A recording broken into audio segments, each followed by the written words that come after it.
For decades, reports of elusive mountain lions, also known as cougars, pumas, catamounts, panthers, and even painters, among other things, the Panthera concolor, have sparked intrigue across eastern North America. This remarkable cat is often called the cat of many names, reflecting its vast range from Canada to South America, and the diverse cultures that have encountered it. Sightings, tracks, and occasional captures have kept the question alive. Could these mysterious predators still roam the eastern forests despite being declared extinct? In this exploration, we'll uncover the history of these cats, the sightings behind them, and the modern possibilities that suggest the mountain lion's story in the east may not be over just yet.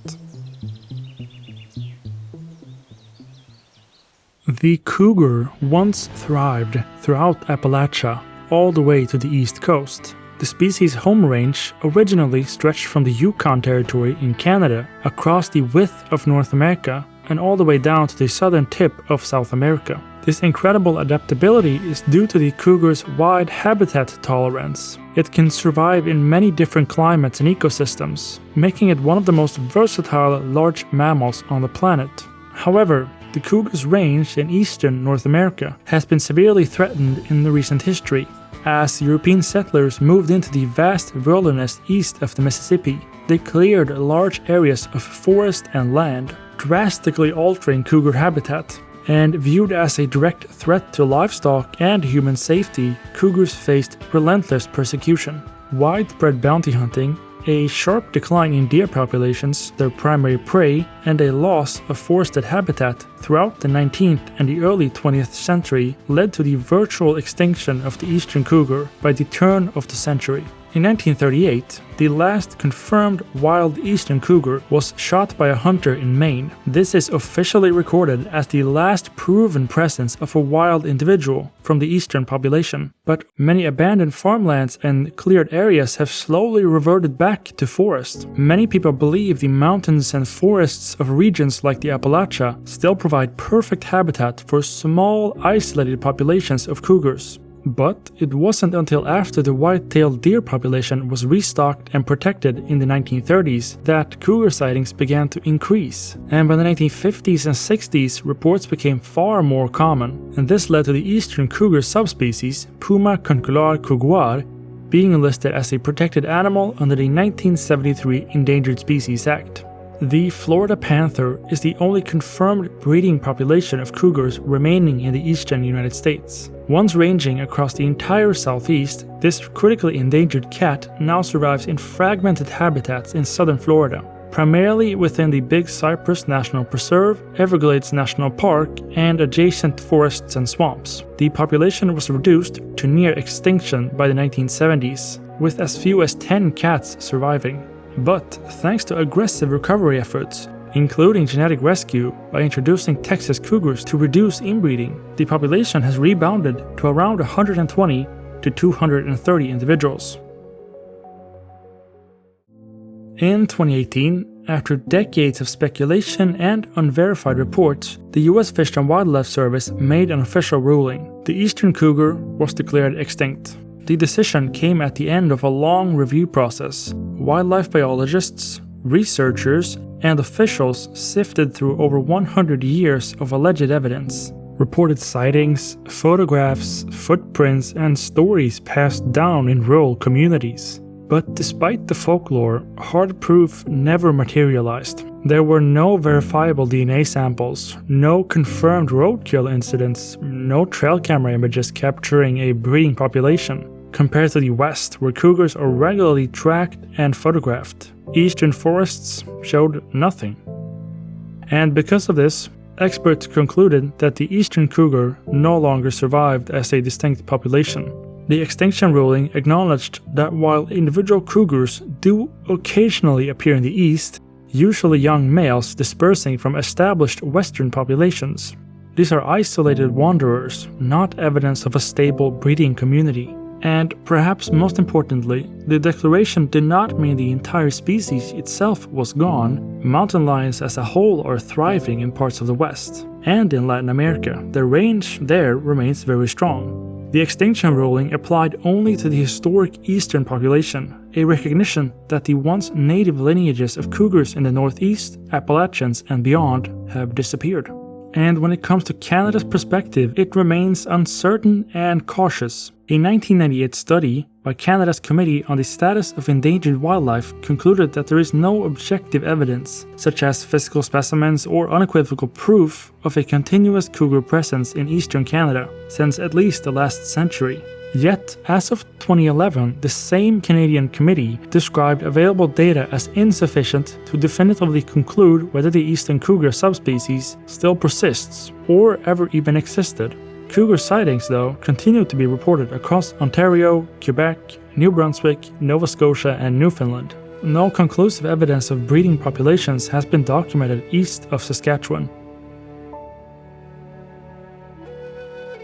By the late 1970s, rumors of cougars roaming the hills of western North Carolina began to gather momentum. Numerous sightings were reported in and around the Nantahala National Forest, deep in the Great Smoky Mountains. The reports stirred controversy. Conservation groups argued the big cat might still survive there, and they threatened legal action against the U.S. Forest Service unless habitat was protected and timber harvesting was stopped across more than 100 square miles of the forest. In response, the U.S. Fish and Wildlife Service joined forces with the Forest Service to settle the matter once and for all. They launched a formal investigation led by wildlife biologist Robert Downing, tasked with determining whether cougars still lived in the southern Appalachians. For 3 years, Downing's team scoured the Blue Ridge Mountains and nearby national forests, searching in snow, dirt, and mud for the telltale sign of a big cat.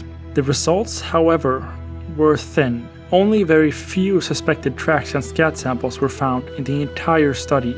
Downing later explained that tracking conditions were rarely favorable, and many areas simply weren't surveyed deeply enough to rule out the animal's presence entirely.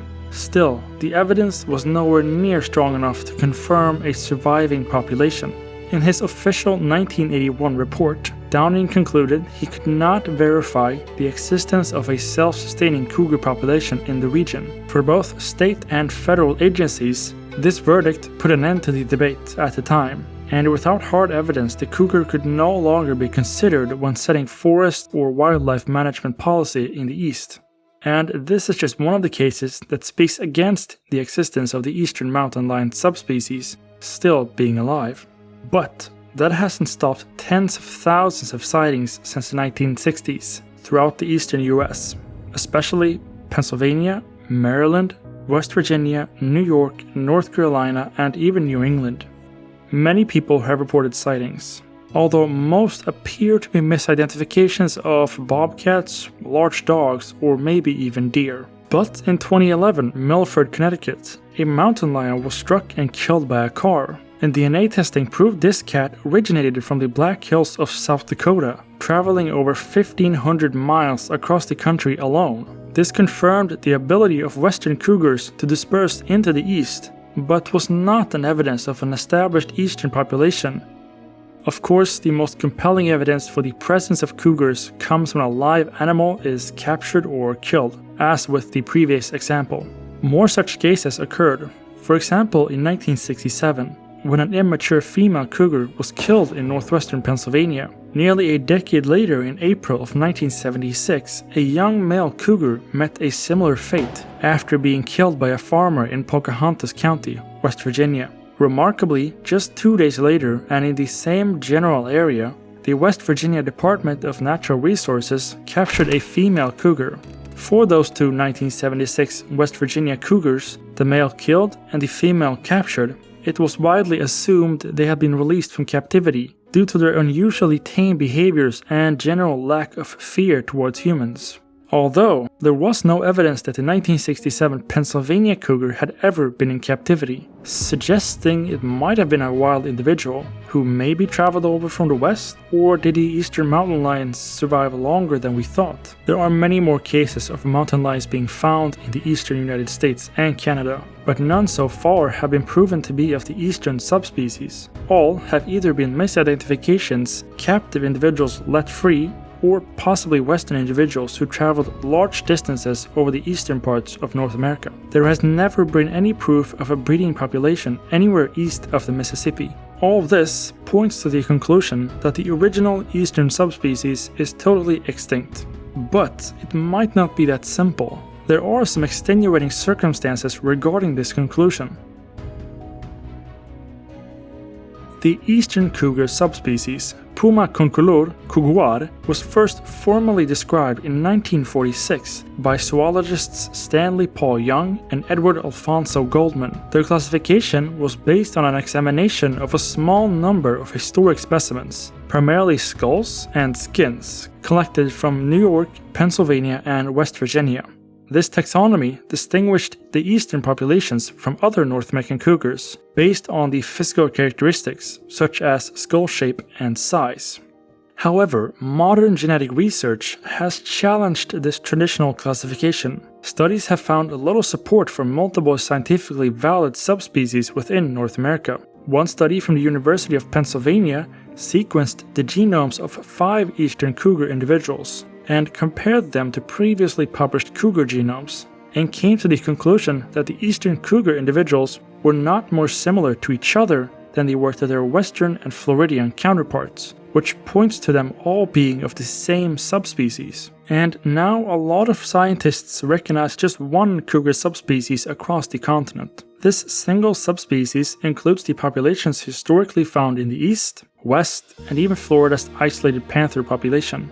This reclassification suggests the eastern mountain lion was not a separate biological entity, but simply a regional population of the widespread North American cougar. Variations in size, coat color, and behavior likely stemmed from environmental factors and natural population differences rather than genetic differences. If there was never a genetically unique eastern subspecies, then the eastern cougar's alleged extinction is less a loss of a unique lineage and more a regional disappearance of an animal that still survives elsewhere. And this explains why western cougar individuals have been able to disperse and occasionally appear in the east, potentially recolonizing parts of their historical range. Although the US Fish and Wildlife Service still recognizes the eastern cougar as its own subspecies, meaning they're still listing that animal as extinct. In recent decades, evidence has accumulated showing that cougars from their strongholds in the western North America are gradually expanding eastward. Increasing populations in states across the Midwest and the Great Lakes region have produced numerous confirmed sightings, roadkills, and trail camera images. These are mostly sub-adult males dispersing long distances in search of new territory, an encouraging but still limited step toward recolonizing the East. One major factor fueling the hope for natural recolonization is the resurgence of eastern forests and deer populations. Areas once devastated by logging and development have regrown into thick woodlands, providing suitable habitat. Simultaneously, white-tailed deer, one of the cougar's preferred prey species, have rebounded to good levels. This combination of abundant habitat and prey suggests the eastern landscape could once again support a mountain lion population. Though the idea of cougars returning to the historic range across the eastern United States and Canada carries exciting potential, not just for restoring a majestic predator, but for rejuvenating ecosystems and even benefiting human safety, actually. However, a groundbreaking 2024 study paints a bleak picture. Using computer models, researchers simulated cougar dispersal and survival across the continent through to the year 2100. And despite frequent recent sightings in states like Ohio, Michigan, and even as far east as Connecticut, that model found that natural recolonization of the East is highly unlikely without human assistance.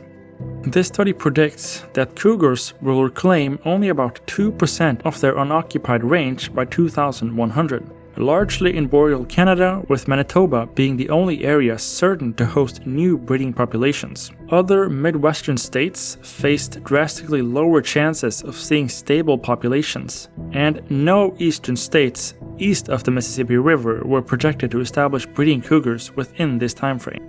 Why? The study highlights two major barriers.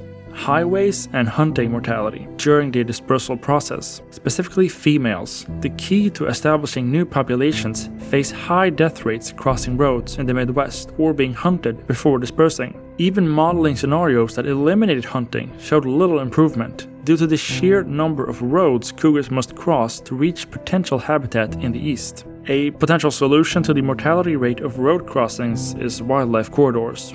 These findings arrive as many new states review their wildlife action plans, offering scientific support for cougar inclusion and potential restoration efforts. The ecological benefits of these big cats are significant. Cougars influence the health of forests by controlling overabundant deer, and even reduce collisions between deer and vehicles, a 22% reduction predicted in one study. The return of cougars to parts of the Midwest, like South Dakota, has already reduced deer-vehicle collisions, saving both human lives and millions in costs annually. Scientific studies also suggest a meaningful correlation between cougar presence and lower prevalence of chronic wasting disease in deer populations. Chronic wasting disease is a contagious, fatal neurological illness that affects members of the deer family, including deer, elk, and moose. This disease leads to progressive brain damage and severe weight loss in affected animals. Cougars, as natural predators, often target weaker or visibly sick animals, which includes deer that are in the late stages of a chronic wasting disease infection. This selective predation can reduce the overall spread of the disease by removing the most infectious animals before they have a chance to transmit the disease to others. Ultimately, while the idea of cougars once again living in the eastern forests sounds exciting for many, science shows that natural return is not a simple path. Thoughtful conservation interventions may be the only way to bring back this iconic American predator to its former home range. As natural recolonization faces significant challenges, conservationists and wildlife managers are increasingly considering the possibility of reintroducing cougars to the eastern United States. Several landscapes east of the Mississippi have been identified as large enough and suitable habitat to support cougar populations, provided human-wildlife conflicts can be managed. Reintroduction efforts would need to address public concerns about safety and livestock protection, requiring outreach, education, and conflict mitigation strategies. Lessons learned from mountain lion recovery in the western US and the Florida panther conservation provide valuable models. In 1981, a landmark report evaluated the possibility of cougars living in New York's Adirondack State Park. This work was based on the biological knowledge of cougars at the time. The authors identified about 7,500 square kilometers, or about 1.8 million acres within the park, mainly the most isolated regions, as suitable habitat for cougars. They also estimated this area could possibly support roughly 116 cougar individuals. However, they concluded that the high density of roads and human presence would likely cause a reintroduced cougar population to go extinct within 10 years. And since this 1981 study, our understanding of cougar ecology and adaptability has dramatically expanded. Cougar populations in the western states are now stable despite hunting pressures, with regulated hunting seasons and new research showing cougars can tolerate and navigate more developed landscapes than previously believed. And building on this knowledge, recent analyses have redefined what constitutes suitable cougar habitat in the Adirondack State Park. Rather than just a small remote patch, it's now estimated that cougars could inhabit between 16,000 and 19,000 square kilometers, or about 2.4 to 2.7 million acres, more than double the original report's original assessment. Much of this area consists of state-owned forest and privately managed lands, relatively undisturbed despite millions of visitors annually. Importantly, paved road density remains low in these cougar-suitable zones, suggesting that road mortality might also be limited. And when assessing food availability, both the original 1981 report and newer studies confirmed adequate deer populations to sustain a viable cougar community. Importantly, the impact of cougars on deer numbers is predicted to be minimal. Even under worst-case scenarios, cougars would likely consume at most 15% of the population, with farm production outpacing predation rates. Comparisons with habitats known to support cougars elsewhere reinforce these findings. Adirondack State Park could feasibly sustain a self-sustaining population of between 150 to 350 cougars. These cats will be able to roam vast areas while encountering humans very rarely. Of course, reintroduction poses social questions. Concerns about impact on hunting, livestock safety, and human interactions are common. Yet, scientific evidence repeatedly shows that cougars pose little threat to livestock, have limited impact on game species populations, and rarely threaten humans.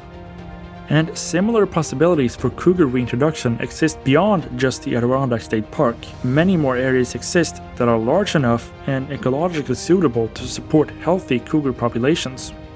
Ultimately, the question is no longer whether Eastern North America could support cougars or whether they are there, but whether society has the will to bring them back. Thank you for watching, and I hope to see you again.